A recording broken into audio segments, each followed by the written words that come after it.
사랑하는 여러분, 반갑습니다. 삶의 지혜와 깊은 영감을 나누는 시간입니다. 우리가 신앙의 여정을 걸으며 하나님의 수많은 이름을 배우고 묵상합니다.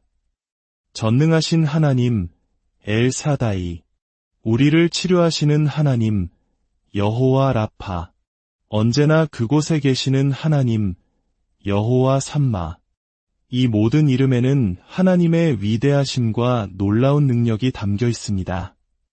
하지만 오늘 저는 여러분과 함께 예수님께서 우리에게 알려주시기 위해 이 땅에 오셨던 단 하나의 이름, 그 어떤 이름보다도 우리 마음 가장 깊은 곳을 울리는 그 이름에 대해 이야기 나누고 싶습니다. 이 심오한 이야기에 귀 기울이시기 전 오늘 이 메시지가 여러분의 마음에 울림을 준다면 구독을 통해 이 영적인 여정에 동행해 주시고 좋아요와 공유를 통해 더 많은 이들에게 이 은혜의 빛을 나누어 주시길 부탁드립니다. 여러분의 작은 손길이 누군가에게는 큰 위로와 희망이 될 수 있습니다. 이 영상을 보시는 모든 분들의 삶에 하나님의 평안과 축복이 가득하기를 기도합니다. 자, 그럼 이제 그 특별한 이름에 대한 이야기로 들어가 보겠습니다. 예수님께서 우리에게 가장 간절히 알려주고자 하셨던 이름은 바로 아버지였습니다. 예수님은 말씀하셨습니다. 하늘에 계신 너희 아버지께서는 너희에게 이 모든 것이 있어야 할 줄을 아시느니라. 오늘 있다가 내일 아궁이에 던져지는 들풀도 하나님이 이렇게 입히시거든 하물며 너희일까 보냐 믿음이 작은 자들아. 그러므로 구하기 전에 너희에게 있어야 할 것을 하나님 너희 아버지께서 아시느니라. 그렇습니다. 아버지. 이 이름은 단순히 우리를 창조하신 분을 넘어 우리와 친밀한 관계를 맺기 원하시는 분의 마음을 담고 있습니다. 성경은 우리가 아들의 영, 즉 성령님을 받지 않고서는 하나님을 아빠, 아버지라 부를 수 없다고 말합니다. 우리가 진심으로 아버지라고 부를 때 우리 안의 모든 두려움은 눈 녹듯 사라집니다. 시편 91편 4절은 이렇게 노래합니다. 그가 너를 그의 깃으로 덮으시리니 내가 그의 날개 아래에 피하리로다. 그의 진실함은 방패와 손방패가 되시나니 여기서 그의 날개 아래에 피한다는 것은 무엇을 의미할까요? 바로 가까움입니다.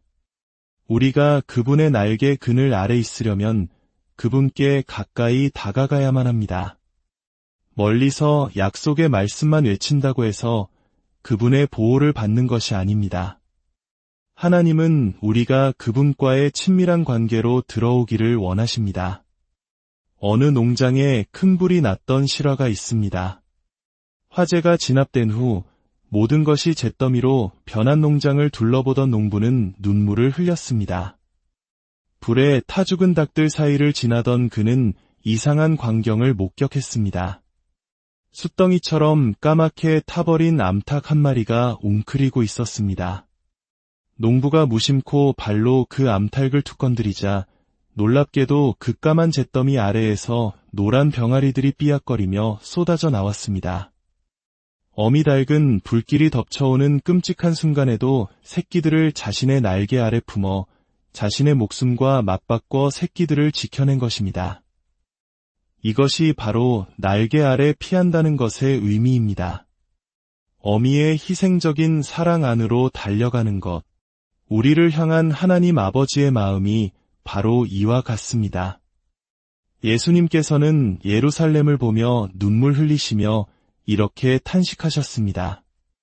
암탉이 그 새끼를 날개 아래에 모음같이 내가 내 자녀를 모으려 한 일이 몇 번이더냐. 그러나 너희가 원하지 아니하였도다. 하나님은 우리를 보호하고 우리와 가까이 있기를 간절히 원하십니다. 문제는 우리에게 있습니다. 우리는 그분의 날개 아래로 들어가기를 진정으로 원하고 있습니까? 그분을 우리의 피난처로 삼기를 갈망하고 있습니까? 이 아버지의 이름 안에 담긴 보호의 능력은 실로 놀랍습니다. 요한복음 17장에서 예수님은 제자들을 위해 이렇게 기도하셨습니다. 거룩하신 아버지여, 내게 주신 아버지의 이름으로 그들을 보전하사 우리와 같이 그들도 하나가 되게 하옵소서. 예수님께서는 제자들을 지키는 가장 강력한 방법이 바로 아버지의 이름 안에 두는 것임을 아셨습니다.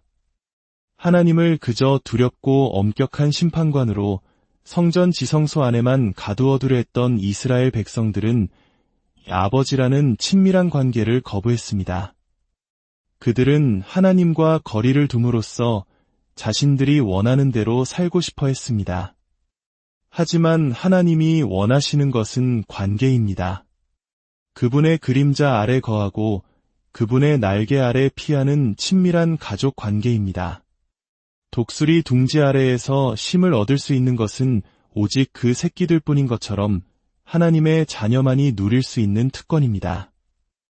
이 아버지의 사랑이 얼마나 깊고 위대한지를 가장 극적으로 보여주는 이야기가 바로 창세기에 기록되어 있습니다.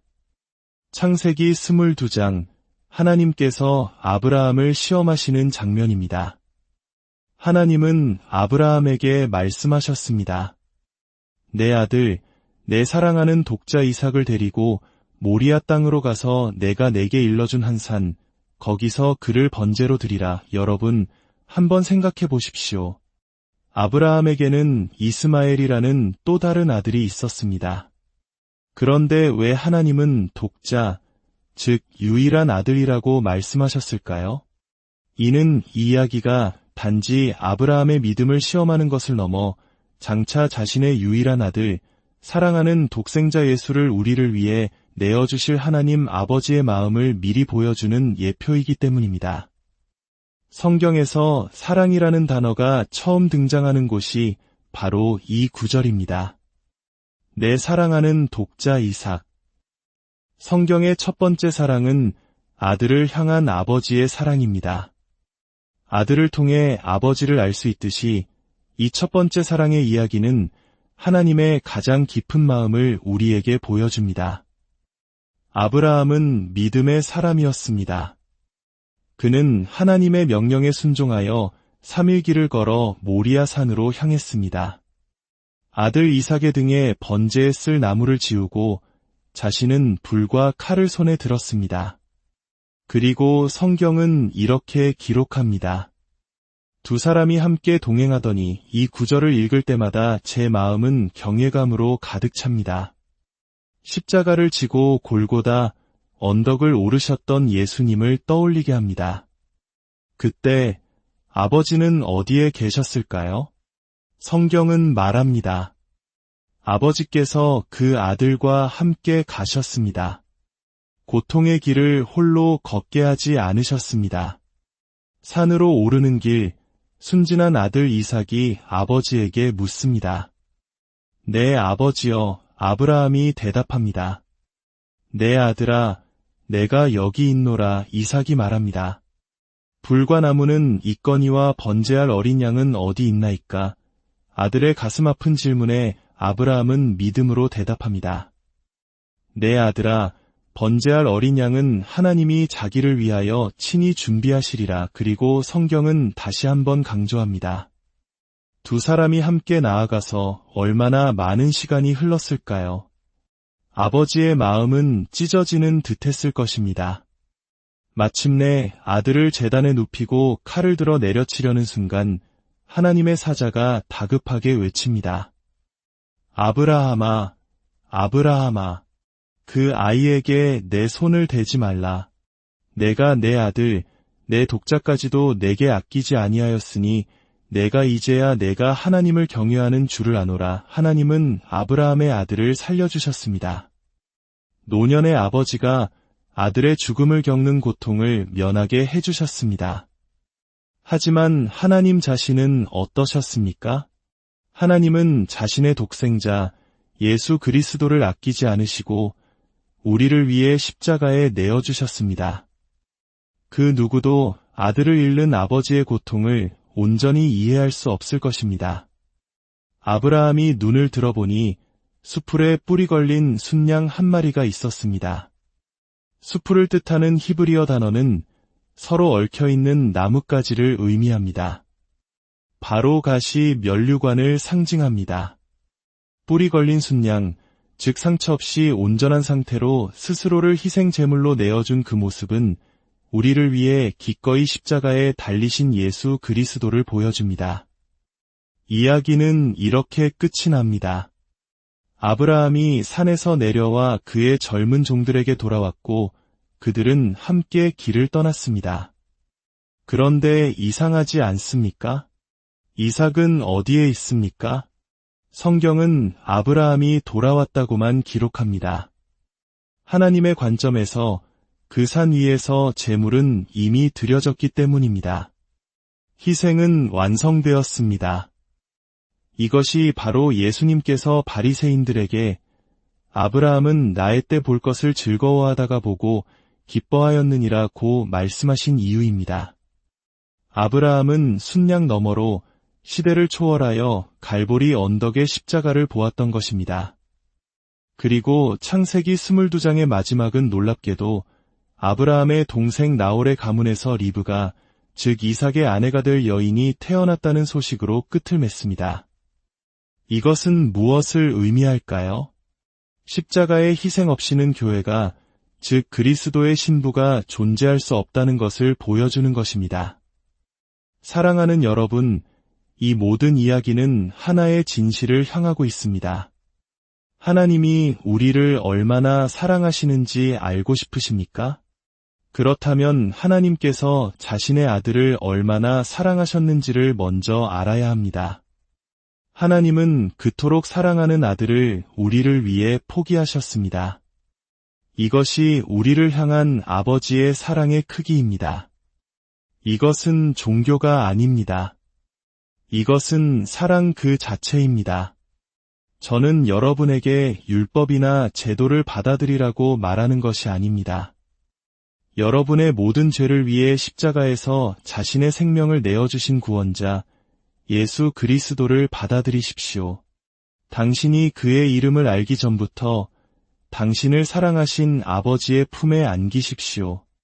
만일 오늘 이 아버지의 사랑 이야기가 여러분의 마음에 와 닿았다면 지금 있는 그 자리에서 진실한 마음으로 이렇게 기도해 보십시오.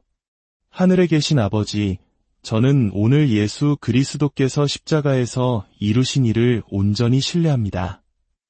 저의 모든 죄를 짊어지시고 대신 고통받으신 예수님께 감사합니다. 하나님 아버지께서 예수님을 죽은 자 가운데서 다시 살리심으로 저의 모든 죄가 용서되었음을 선포하신 것을 믿습니다. 이제 예수 그리스도는 저의 주님이시며 저의 구원자이십니다. 저를 영원히 구원하시고 크나큰 복을 주시며 지극히 사랑받는 자녀로 삼아주시니 감사합니다. 예수님의 이름으로 기도합니다. 아멘. 주님의 놀라운 사랑이, 아버지의 따뜻한 품이 오늘을 살아가는 여러분의 모든 걸음과 함께하기를 간절히 소망합니다.